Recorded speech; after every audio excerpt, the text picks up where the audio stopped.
Right, so let's actually get on with today's lesson. So we're going to do stuff in a slightly funny order here today, and that we're going to do a couple of questions before we do our notes. So open up your textbooks at page 162. It is exercise 8C. Okay, so you're going to do a couple of these questions and I'm going to talk you through now. Right, so this is all about running total, and a running total is really just where you add up as you go along. Okay, so let's look at this question 1. So this table shows the separate subject results achieved by a certain student with the running total given in the 4th column. So the running total is just really where you add up as you go. So do you see how here in physics this person got 54, so the running total there is 54. Then in French they got 72. So this number 126 came from adding on the French mark to the physics mark. So the next mark there, the running total here, is going to come from adding on the biology mark of 62. So to fill in that one, you're just going to take the 126, which is these two already added together, and then add on this 62 for biology. Then you're going to add on the 45 for chemistry to get you that one, the 78 for history to get that one, etc. the whole way on down. Okay, so that's how you do question 1. Another one I want you to do here is question 2. Let's see what this one is. So it shows the running totals of students who have school lunch every day during a certain week. Complete the table to find out how many had lunch on one day. So this one here is the opposite way round. So they've given us the running total. So that must mean that the number of lunches served on Monday was 126, because there only is one there to contribute, is the word I couldn't get there, contribute to the running total. To get how many were served on Tuesday, it's going to be the running total of 280, take away Mondays, which was 126. So really it's always the difference between these two running totals that tells you what number goes in here. Okay, the next one I want us to do is question 4, so let me organise this so you can see that. So question 4 is quite like question 1. You have to fill in the running total, so it's going to be 25 here, 25 plus 48 there, add on the 8 to get that, add on the 55, etc, etc, etc. Then there's a few wee questions to ask, to answer about the numbers that are in that table. Okay, so pause the video and do that, and then whenever you're ready, unpause and come back and we'll start to do our notes. Apologies 10S, I've told you a lie, we don't actually need to do notes for this lesson, it's all just classwork. So the next exercise that we're going to be doing is exercise 8D. A couple of new words in here, so again I'm going to talk you through some of these questions, right? So if you want to work along as I'm going through them, or if you want to watch all of this and then go and do them, whatever works best for you. So in that last exercise we were talking about running total. The mathsy word for running total is cumulative frequency. So actually I'm going to turn back here, see on page 163, there's a wee note on that there. So cumulative frequency is really just a running total where you're adding up as you go. So it's like the frequency, remember, just means the number of people that did this thing or the number of times something happened. The cumulative frequency is like a running total of all those frequencies. So the examples that they have here, if we look, what's this one about? Heights of 5-year-old children. So there's 5 that are between, I shouldn't say between, greater than or equal to 90 and less than 95 centimetres, right? So that means that there's 5 with a height less than 95. If we look at the next group, people who had a height greater than or equal to 95 and less than 100, well, there was 9 of them.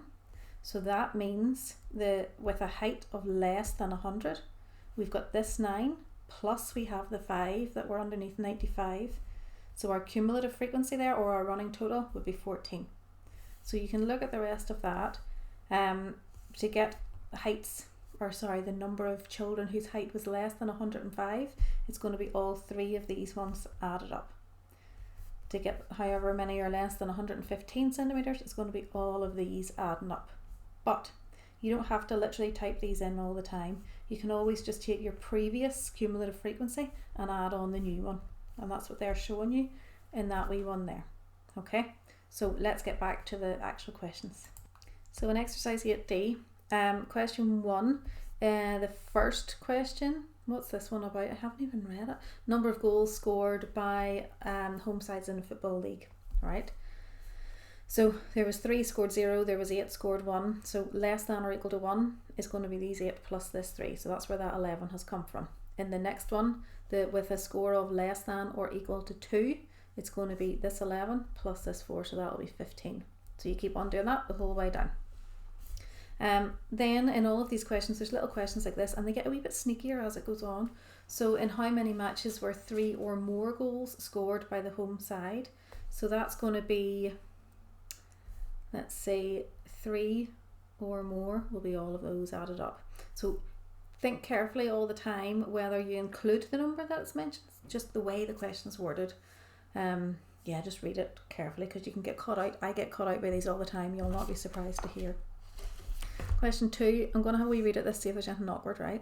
Right, so the table, straightforward enough, just the same. You're doing your running total or your cumulative frequency there.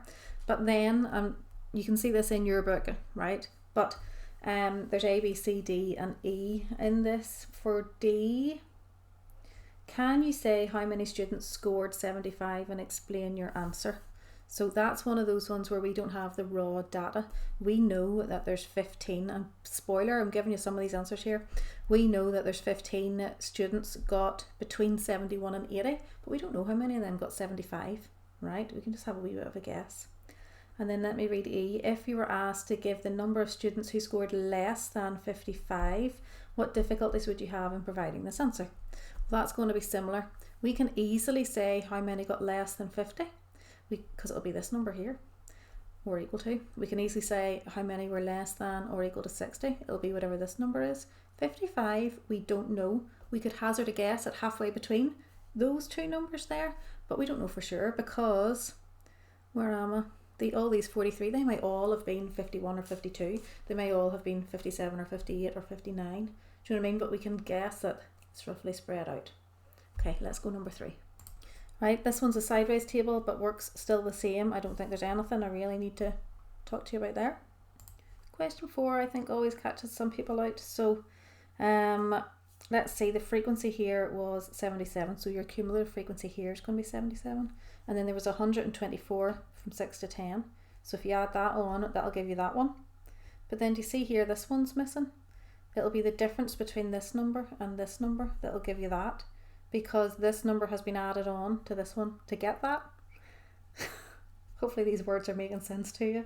But you can always, there's enough information here to figure out the missing frequencies, because it'll be the differences in the cumulative frequencies. And then here you'll be adding on 73 to this to get that one, and then add on 32 to get that one, and so on. I really am spoiling this for you. I think that's the awkwardness in that question. Oh, there's just questions relating to the fact that this is grouped data and we don't have the individual results. And then last one, question 5. I think the only awkwardness here is that the frequencies are missing, so you'll have to figure those out from the differences in the cumulative frequencies. Okay, I will shut up now and let you get on with this. Ask me if you need any help. Okay, bye.